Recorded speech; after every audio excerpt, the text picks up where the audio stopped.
नमस्ते, मेरा नाम शिव देवी है। मैं देवी माँ के गाना गाने जा रही हूँ। मेरा गाना अच्छा लगे तो मेरे गाने को लाइक करो, सब्सक्राइब करो।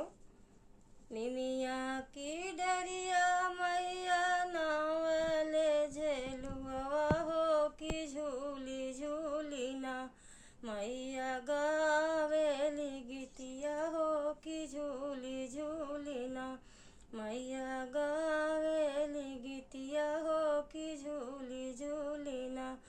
झूलत झूलत मैया लगी गई पियसिया हो कि चली भैली ना, माला हरिया दुअरिया हो कि चली भैली ना, माला हरिया दुअरिया हो कि चली भैली ना। सोवत बाटू की जगत हो मलिनिया हो पियई न दे तू ना, मालिन बूंद एक पनिया हो पियई न दे तू ना। कैसे के पानिया पियई दुर्गा मैया हो कि मोरे को छेना, बाटे वाला का नदनवा हो कि मोरे को छेना। भलका ओलारिन मालिन सोने का खटोलवा हो कि बूंद एक ना, माई के पानिया पियावा मालिन बूंद एक ना, माई के पानिया पियावा मालिन बूंद एक ना।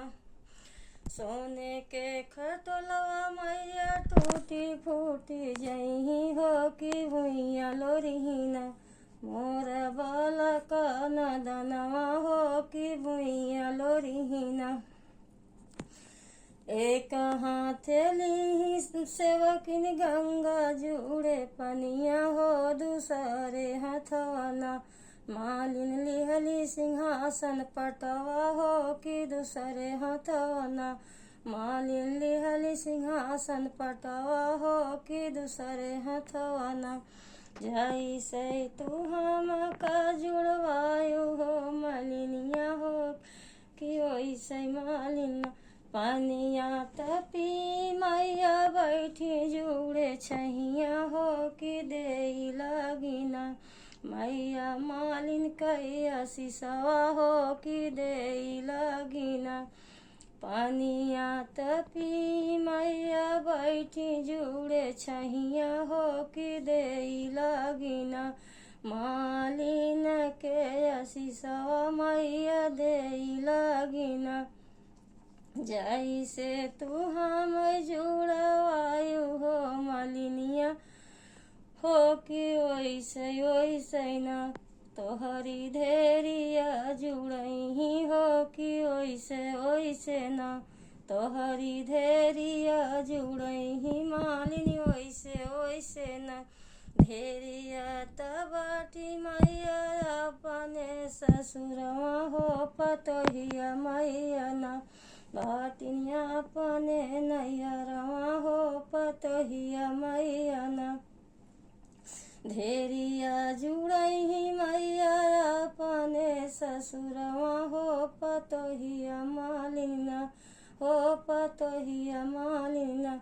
जुड़ही अपने नैहरवा हो पतोहिया मालिना, जुड़ही अपने नैहरवा हो पतोहिया मालिना। जैसे जवन आशीष मैया मालिनी के दिहले हो कि वही आशीषवना, सब भगतन के दिहले हो कि वही आशीषवना, सब भगतन के दिहले हो कि वही आशीषवना।